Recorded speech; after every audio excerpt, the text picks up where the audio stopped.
निराकार जी। आज जम्मू के इस सत्संग में सभी एकत्रित होके इस निराकार के ही एहसास में जीवन बिताने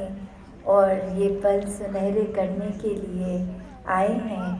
क्योंकि हमेशा से संतों का पैगाम यही रहा कि मनुष्य इस जीते जी अपने जीवन में मानवीय गुणों पे आधारित अपना जीवन बनाओ, हर एक से प्यार करो, हर एक का सत्कार करो। और ये सब इसलिए करो क्योंकि जो परमात्मा तुम्हारे अंदर है वही पूरे ब्रह्मांड में है, हर एक में है। और कैसे इस परमात्मा को देखा जा सकता है, इसके एहसास में रहकर अपने जीवन को भक्तिमय बना जा सकता है। तो कैसे हर पल अपना ये श्रेष्ठ कर सकते हैं जब इसके ही आश्रय रहें। और वहीं संतों ने हमेशा कहा कि आप अपना समय जीवन का चाहो तो किसी की निंदा में, नफरत में, वैर में भी बिता सकते हो, या फिर इस परमात्मा की ज्ञान से ये जो चेतनता है, ये बुद्धि का सदुपयोग करते हुए वो डिसीजन, वो चुनाव करना कि कैसे हर समय परोपकारी हृदय अपना बनाया जा सकता है, हर समय के लिए कैसे हर एक के साथ अपनत्व का भाव रखा सकता है, कैसे हर कोई जहाँ आज एक संसार में अपना दायरा मन से मन तक की दीवारें बनाने में, चाहे कारण कोई भी बना लें कि एक इंसान इसलिए पसंद नहीं है क्योंकि ये कारण है, या फिर वो मन में कोई सोसाइटल बायसनेस की वजह से कि ये धन रूप से इस तरह के हैं, हम धन रूप से इस तरह के हैं। तो मनों में अक्सर जहाँ ये समदृष्टि होनी चाहिए कि हर कोई इसी परमात्मा की संतान,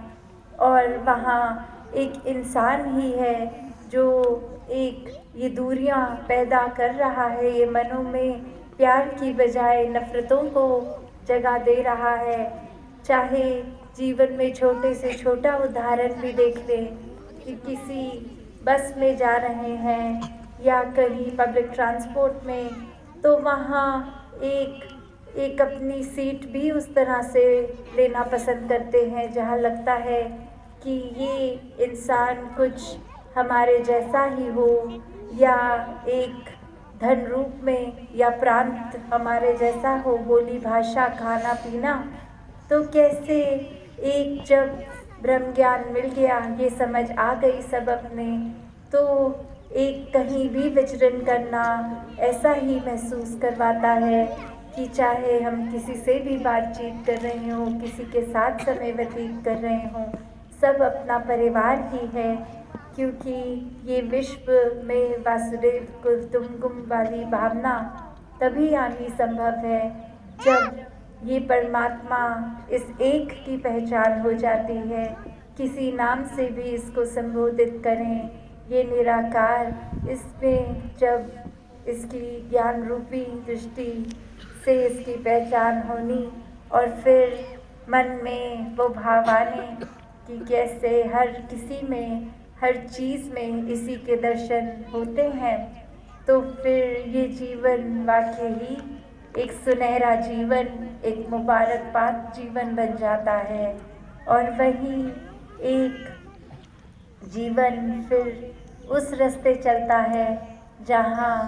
हर किसी के लिए ही दिल से एक अर्पित, एक अहंकार से हटके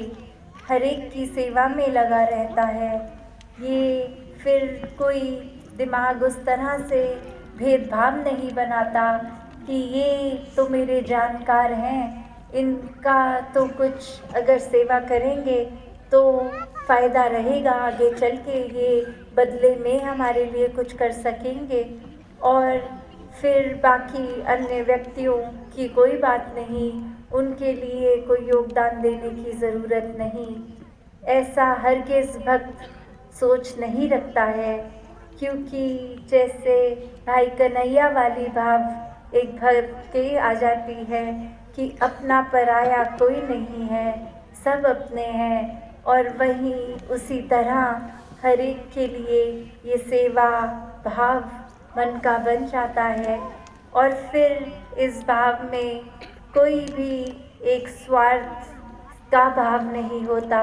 निस्वार्थ सेवा, एक मन की अर्पित रूप की सेवा, कि इसलिए नहीं कोई कुछ हासिल होना है या कोई परोपकार का काम कर रहे हैं तो इसमें कोई हमारे अच्छे कर्म जुड़ रहे हैं। नहीं, ये सेवा इसलिए क्योंकि हम इंसान हैं और इंसान होने की वजह से और इंसानों की सेवा करना ही ये धर्म है, ये मानवता ही सच्चा धर्म है। और पीर पैगंबरों ने तो युगों युगों से यही सिखाया है कि जब मानवता में हर किसी में इस परमात्मा के दर्शन होंगे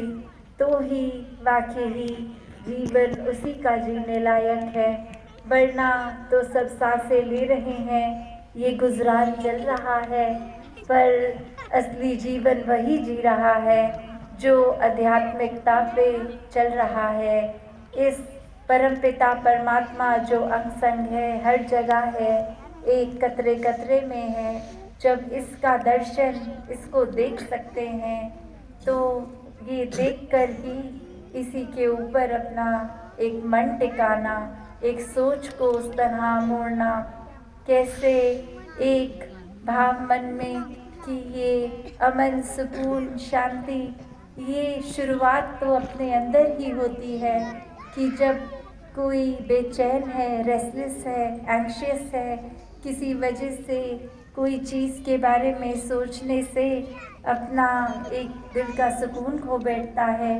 तो वही सोच जो उत्पन्न होती है फिर वो कर्म रूप भी ऐसे बन जाते हैं कि जो खुद ही ठहरा नहीं है उसने तो फिर डगमगाना है। और कोई डगमगाती कश्ती में फिर और कोई भी सवार होता है तो वो भी स्थिर नहीं रह पाता, वो भी फिर डगमगा जाता है। तो वैसे ही अगर भाव मन के सिर्फ ये कि इस दातार पे टिक जाए जो अपने आप में स्थिर है, तो फिर ये मन की डगमगाहट खत्म हो जाती है। ये जो भी एक चिंता होती है वो सुकून में बदल जाती है कि हर पल इस दातार के ही अनुसार जीवन है। तो कुछ आया और गया तो वो उतराई चढ़ाई तो फिर आकर कब निकल जाती है ये एहसास ही नहीं होता। शरीर ज़रूर उस एहसास